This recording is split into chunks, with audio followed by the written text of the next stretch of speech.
Eu vou conversar agora com meu amigo Dr. José Roberto, geriatra. Tudo bem, doutor? Tudo jóia. Fez friozinho esse servinho, mas tá tudo bem. É, né? Doutor, a tua filha tá com quantos anos, doutor? 8 anos. 8 anos. Já faz milhares de perguntas que são difíceis de responder, né? O dia todo. Alguma que te deixa assim, sem saber realmente o que dá de resposta? Ainda não. Ainda Embaraçoso ainda não. Bom, o doutor José Roberto está aqui e agora não é mais de terça-feira, só reforçando. A participação do doutor com a gente é toda segunda, tá bom? Então tem gente que tá falando assim, cadê o doutor? De terça-feira passada, pessoal, cadê o doutor? O doutor agora é toda segunda, ok? Doutor, vamos responder umas perguntas aqui? Não vai dar que eu vou ter que sair correndo. Por quê? Porque eu tenho que fazer o programa para concorrer ao liquidificador. Tem que achar um computador. Tchau, gente. Que susto, eu já tava falando assim, Fui. Não, mas dá tempo, calma aí, é rapidinho aqui, vamos lá. Tudo bem, tudo bem. Dá tempo. Não quero perder o liquidificador nem a panela. Já manda um WhatsApp pra tua esposa, corre amor, já corre lá. Bom, a Celina ligou semana passada e ela tem muita insônia. E foi também uma preocupação nossa, até falei isso com o Cid agora há pouco. Existe uma idade assim que as pessoas começam a sofrer com insônia? Esses tempos atrás eu tava com uma insônia que não sabia de onde que vinha. Na verdade, Lu, não tem muita idade. A insônia é um problema que atrapalha muito a nossa vida. Você que passou por isso esses dias sabe do que nós estamos falando. Ela tem faixas etárias que ela é mais prevalente, ou seja, mais frequente, e outras menos frequentes. Criança, difícil ter insônia, adolescente também, e idade mais avançada a gente começa a ter mais insônia, mas pode acontecer em todas as idades. E as causas são muitas, então a gente precisa estar atento para isso, que insônia a gente tem que tentar buscar uma causa. Por exemplo, no homem com mais idade é muito comum ter que levantar muito por causa do problema prostático e acaba tendo insônia porque tem dificuldade de voltar a dormir. E aí, resolvendo o problema prostático, resolve o caso de insônia. Então, a insônia tem várias causas e tem que tentar identificar essa causa. Mas ela atrapalha muito, ela aumenta o risco de mortalidade cardíaca, ela aumenta o risco de acidentes automobilísticos, acidentes com máquinas, quem trabalha com máquinas perigosas, aumenta o risco porque a gente fica mais desatento, a gente fica mais irritado. Então, a insônia atrapalha muito a nossa vida. Ela pergunta o que dá para tomar, de repente, para controlar a insônia, dormir melhor. Existe alguma coisa? Nós temos várias medicações, principalmente hoje nós temos os indutores do sono que melhoram, mas muitas vezes, como eu disse, a gente tem que tentar achar a causa para essa insônia. Às vezes é uma depressão, a gente trata a depressão, melhora. É uma ansiedade, a gente trata a ansiedade, melhora. Às vezes ela não dorme porque tem muita dor, melhora a dor, no caso se você citou da fibromialgia agora há pouco, né? Então, às vezes a gente tratando esse problema, tratando a causa, a gente melhora o sono sem ter que tomar um remédio propriamente para dormir. Mas hoje nós temos medicações para dormir, como sempre tivemos, mas hoje nós temos medicações mais interessantes, que não dá aquele efeito ressaca. Quem toma muito tempo remédio para dormir sabe que acorda meio, parece que embriagada, né? E, às vezes fica no dia mais preguiçoso por efeito desses remédios. Hoje nós temos remédios mais fisiológicos. Ele mantém um padrão de sono mais fisiológico, mais normal, mais natural. A Rose, ela diz o seguinte, após os 48 anos, mesmo não sentindo nada, ela menstrua normalmente. Tem que fazer reposição hormonal? De jeito nenhum. Ela está... Não, primeiro que ela não está nem na menopausa. E nem no climatério. Ela não precisa esperar a menopausa, né? Não, vai andando, vai tocando a vida, tá certo?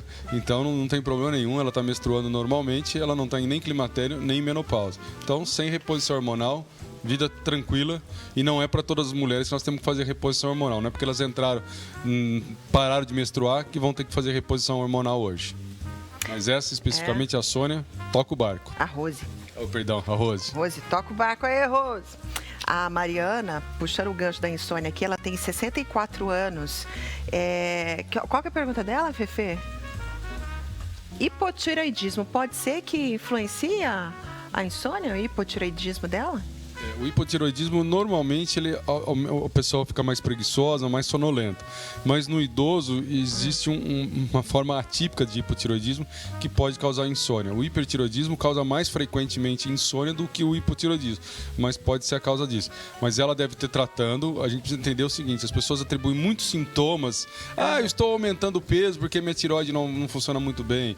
No caso dela, eu não estou dormindo bem por causa do hipotireoidismo. Mas se a gente está tratando, se ela já tem o diagnóstico, ela está tratando, então o problema não é decorrente a isso, porque o hipotireoidismo está revertido, entre aspas. Lógico, ela vai ter que tomar remédio sempre, mas ele está sendo controlado. Então não é deficiência hormonal mais, porque o hormônio ela está repondo. Tadinha, ela falou que ela dorme de 25 em 25 minutos. Ai, que dó. Então ela tem hiperinsônia. Hiperinsônia, é isso? Porque ela dorme muito. Então é o que eu falei, né? Porque não é comum a insônia no hipotireoidismo. Pode acontecer, mas o que ela tem é hiperinsônia. Ela dorme demais, de 25 em 25 minutos. Ela tá toda hora dormindo. Eu tô entendendo isso, mesmo durante o dia. Ela precisaria tá ligando aqui pra dizer se é isso. Se ela tá dormindo acho durante... que à noite a Fefe tá me passando aqui, ó. Se ela tem muito insônia.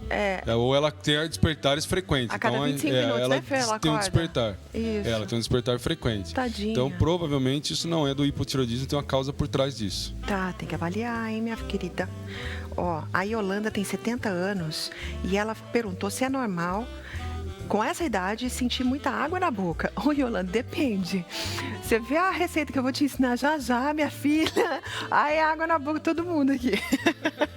Nessas horas do programa de culinária aqui, água na boca é super normal em qualquer idade. Já deu água na boca. Mas não é normal com 70 anos sentir muita água na boca. Principalmente porque na cidade as pessoas costumam não tomar muita água. Então eles têm a boca mais para seca do que água na boca. Ao contrário do que ela está acontecendo. Então a gente não esperaria isso. O que tem que fazer? Né?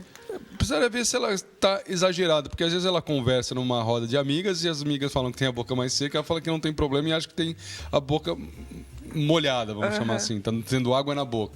Mas na verdade pode ser que ela esteja num processo de que ela se hidrata bastante, ela foge da média para essa idade e não tem esse problema, porque é difícil a gente ter um problema que leve à hipersalivação, a não ser um excesso uma hipertrofia das glândulas salivares e tudo mais. Entendi.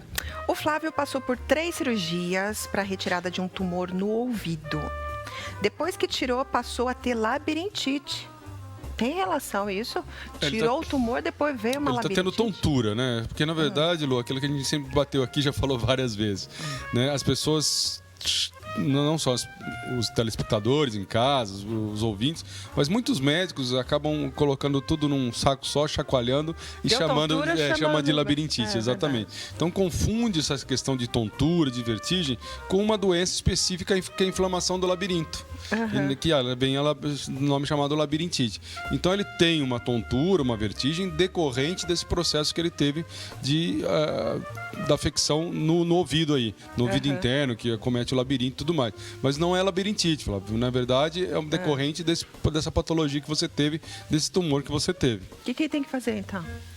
Teria que estar conversando com o médico dele, ninguém melhor que provavelmente um otorrino que operou ele, para ver se tem o que fazer, se tem um jeito de corrigir isso. Muitas vezes ele vai ter que conviver com isso. Eita, Flavinho. Doutor, uma ótima semana. Deus abençoe você, suas mãos, seus pacientes. Amém. E a gente se vê segunda que vem. Segunda que vem. Doutor José, toda segunda. Tá bom, gente? Toda segunda. Não é mais de terça, não. É de segunda-feira, ok? Obrigada, doutor. Era um prazer.